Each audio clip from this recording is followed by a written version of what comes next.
नमस्कार फिर पैसा बोलता है में आपका स्वागत है मैं आनंद श्रीनिवासन वेलकम बैक टू पैसा बोलता है today I wanted to take switch topics and talk a foreign stock in this channel. This is because everybody is talking about AI, everybody is talking about chat GPT, and many people of you are using chat GPT. My nephew uses chat GPT, my staff use chat GPT, but this is not a panacea for all ills, and this is not going to make sure that all of you are going to lose your jobs. But the whole idea why I am discussing this today is to give you a fair idea of the comparison between two companies which are dominating the chip market. One is Nvidia, which basically makes graphic cards. It has been having a great run because graphic cards were needed for mining bitcoins and other cryptos, and there it took off. And now they are doing what is known as accelerated AI chips. Basically, the processor and the graphic cards and the other units all collaborate together, work parallelly, and do faster AI. This is what little I understand. But because of this AI stuff, there is a mini bubble, and the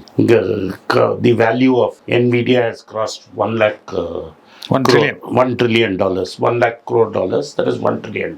There were two storied rivals which dominated PC industry for a long time. One is Microsoft, which has been reinvented under Satya Nadella and is going from strength to strength. And the other is, of course, the Intel. But the problem for Intel is, as soon as Andy Grove left the scene and died pretty early at 70, the Intel has lost its way and became a company which became a slave of Wall Street, borrowed to give dividends, and the talent had left. One of its Pat, the current CEO, was originally an Intel veteran who went to VMware, turned it around till it was sold to one more graphic company, and then he has come back to run Intel. The difference between Nvidia and Intel is Nvidia only designs its chips, gets it manufactured outside. Intel manufactures its own chips and designs its own chips. So Intel is one step better. But Intel has not had a breakthrough for a long time. It had a license for ARM technology. It sold the technology license for some cash to pay dividends, and Intel has been struggling ever since. Recently, there was a conference in San Jose in California, which was the Intel conference, and Intel unleashed a series of chips, New innovations. which they say will help them make a comeback in AI computing, both at the home level and at the level of the cloud. And what it is there any hope for Intel, is what I'm going to discuss with my brother, Vinodsrinivasan. And Vinod is not a technology geek, but is definitely better than me in this. Well, Anand sells himself short. Anand's basic education is engineering. So Anand does know Moore's law. He knows semiconductors. He's used computers all his life, and he's even bought and sold computers. He was one of Chennai's largest, I would say, India's largest reseller of computers, and he sold computers of all brands, and he's traveled the world. So he knows all about computing, but he likes to play it down because, yes, we're not experts in AI. So, but there are certain things which you cannot take away. The reason why Nvidia is so successful is because finally everything, even AI, is based on hardware, and that's what Nvidia is producing. Nvidia is producing phenomenally great hardware, which what AI needs. It needs graphic cards are based on very powerful processors, and these processors are being side worked into you as an AI processor, an AI platform. And that is slowly from Bitcoin. First, the boom came for Nvidia and Bitcoin when we were using Nvidia graphics card were used for the processing capacity to mine Bitcoins. From there, it's moved into AI. So from strength to strength, Nvidia has been able to, one is bit of luck, the other is seeing opportunity and expanding and growing into it, which is what's pushed Nvidia into 1 trillion. This has put Intel in a very tricky, dicey position because way back we had AMD processors were there, Intel processors were there. Intel were always the front runner, the pioneer, and companies like the Taiwanese-based chip manufacturing companies helped people like in AMD, helped people like Nvidia initially to get a foothold in the semiconductor industry and fostered this competition for Intel. This has, of course, been a thorn in Intel's side, and now with AI coming to the picture, has really become painful for Intel because Intel has not been able to keep pace with this innovation and cater to this AI boom.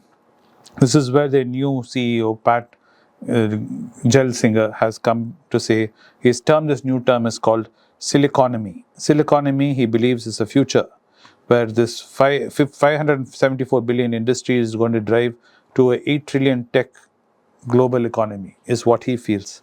And Intel, he says, he's showcased Intel's new product range, which he says is going to extend Moore's law well beyond 2030. This is supposed to be exploring glass substrate for improving chip packaging and performance, and all this he's spoken in great length, which I'm sure you can pick and read. Then he's spoken about their desire to get into AI and the future of AI products from Intel, and how Intel Core Ultra processors with integrated neural processing units is going to deliver this.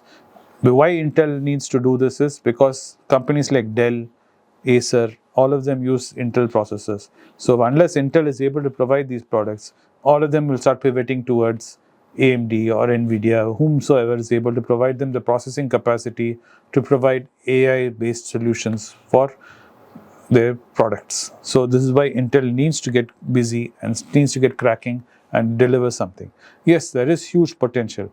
If Pat is able to deliver some of these things, what he's projected Intel can do, and produce these kind of hardware which is required for AI computing, yes, then we are in some really interesting times going forward. You're going to see how Moore's law took processing and computing by storm. Can you just tell them what is Moore's law? You tell them, Anand. Moore's law says the amount of transistors in a particular area, very small area, Yes. doubles every 18 months. Correct. So this is what physically we have reached the limits of Moore's law, meaning physically only we can pack so much into that material. But that's where Intel is saying, no, we have found new materials, a new methodology of packaging more transistors. So the processing capacity of our processors per unit area is going to become much larger. Of course, the major problem in any of this is heat. As you pack in more and more processors, what becomes is the amount of heat generated by these processors becomes immense. That is why from air cooling now we're going into liquid cooling processors. I don't want to get too technical into it, but that is also evolving. And that's where quantum computers also is now getting a lot of headwind. Quantum computers is coming into the foreway, but the problem for quantum computing is cooling. Until and unless cooling is sorted out, quantum computers are now going to reach into a level where you'll see it sitting on your phones. But quantum computing is the future as far as computing is concerned. So as an investor, what are the key things in this? One is, which you have to keep an eye on, is AI boom. Two is NVIDIA's position and all this. They become 1 trillion. So they are frightfully expensive. Yes, they're frightfully expensive. So where can you see these outliers who are going to become the future NVIDIAs? Because NVIDIA, if you have seen anything as a value investor, nothing sits on top forever. Everything gets dislodged finally. Somebody else comes with some new technology. So you should always keep an eye on this. And Intel itself, with its renewed focus as an investor, should you be betting on Intel long term? That is also something you should look at. And competition and risks. These are the things which I want Anand to dive into. Intel looks very cheap to me. I don't know what is the current price. I bought it about 6 months back. As soon as when I saw Pat moving. Intel is cheap. Intel is concentrating on a lot of foundries. Yes. And I don't know, even I didn't bet on this. When I considered Intel, I did not go on the consideration that they would do AI. I thought they would dominate cloud. They will keep a small portion of desktop computing, as desktop computing itself declines. And AI will be, and I thought Intel will become a contract manufacturing company because they have the capacity to manufacture. And Pat was promising to invest a lot in fab, especially with the US-China chip war and Taiwan being saber-rattled by China. The fact that Intel would put its new plants in America and other locations would definitely keep Intel, and it looked very cheap to me when I compared with Nvidia. The time to buy Nvidia was 4 years back, not today. And even Warren Buffett has said that AI has its limits, that it cannot change, cannot tell how men to think and behave, is what his family famously said. I want to say one thing. ChatGPT is a great tool, but you should have the skill to tell ChatGPT what to do. Right? It is a repetitive machine. It can cut my dog's work. It can make my work easier, but it cannot replace me as of today. Correct. Thank you for watching Paisa Bolta. होता है। अगर आपको इस video पसंद आया, आप इस video को लाइक कीजिए, चैनल को सब्सक्राइब कीजिए और बेल नोटिफिकेशन दबाएं। अगर आपने सब काम करवा दिया तो आप अपने दोस्त और रिश्तेदार को इस वीडियो को भेजें और उनको देखने के लिए आग्रह करें। नमस्कार, धन्यवाद, जय हिंद।